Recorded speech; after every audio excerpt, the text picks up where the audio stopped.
সব দেশের নাগরিকদের অ্যাসাইলাম দেয়া বন্ধ রেখেছে যুক্তরাষ্ট্র। ইউএস সিটিজেনশিপ অ্যান্ড ইমিগ্রেশন সার্ভিসেসের এই ঘোষণার আগের দিনই ডোনাল্ড ট্রাম্প সামাজিক যোগাযোগ মাধ্যমে তৃতীয় বিশ্বের নাগরিকদের অভিবাসন স্থায়ীভাবে বন্ধ করে দিবেন বলে মন্তব্য করেন। তার এই অভিবাসন বিরোধী মনোভাব নতুন না হলেও এই ঘোষণায় যে প্রশ্ন সামনে এসেছে তা হলো, কোল্ড ওয়ার শেষ হওয়ার 3 দশক পর এখন কি তৎকালীন সোভিয়েত বলয়ের মতো যুক্তরাষ্ট্রকে ঘিরেও নামতে যাচ্ছে আয়রন কার্টেন?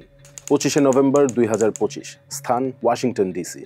ইউএস ন্যাশনাল গার্ডের 3 জন সদস্যের দিকে ধীরে ধীরে এগিয়ে যায় এক লোক, তারপর বন্দুক বের করে ফায়ার, পাল্টা গুলি চালায় ন্যাশনাল গার্ড। সেই গানম্যান আর গুলিবিদ্ধ 2 সেনা সদস্যকে নিয়ে যাওয়া হয় হাসপাতালে। আক্রমণকারী ছিলেন রহমানুল্লাহ লাকানওয়াল নামে এক আফগান নাগরিক, যিনি যুক্তরাষ্ট্রে এসেছিলেন আফগানিস্তান তালেবানের হাতে চলে যাওয়ার পর। সিআইএ বলছে রহমানুল্লাহ তাদের সাথে দেশটিতে কাজ করেছিলেন জিরো ইউনিটের অংশ হিসেবে।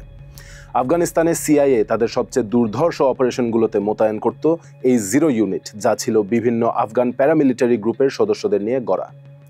সিআইএর সাথে কাজ করা রহমানুল্লাহ কেন এমন করলেন তা এখনো জানা যায়নি। তবে গুলিবিদ্ধ একজন ন্যাশনাল গার্ড সদস্য হাসপাতালে মারা যাওয়ার পর অভিবাসন নিয়ে প্রেসিডেন্ট ট্রাম্প ও তার প্রশাসনের এইসব ঘোষণা আসতে শুরু করেছে। বৃহস্পতিবার তার ট্রুথ সোশ্যালের পোস্টে যুক্তরাষ্ট্রের সোশ্যাল ডিসফাংশনের জন্য শরণার্থীদের দায়ী করে ট্রাম্প বলেন, যারা এই দেশের সম্পদ নয় তাদেরকে সরিয়ে দিতে হবে। আর বলেন, তৃতীয় বিশ্বের দেশগুলো থেকে অভিবাসন একেবারেই বন্ধ করে দিবেন তিনি। 2025 সালে ট্রাম্প প্রশাসন আফগানিস্তান সহ এশিয়া ও আফ্রিকার 11টি দেশের নাগরিকদের উপর ভ্রমণ নিষেধাজ্ঞা দেয়।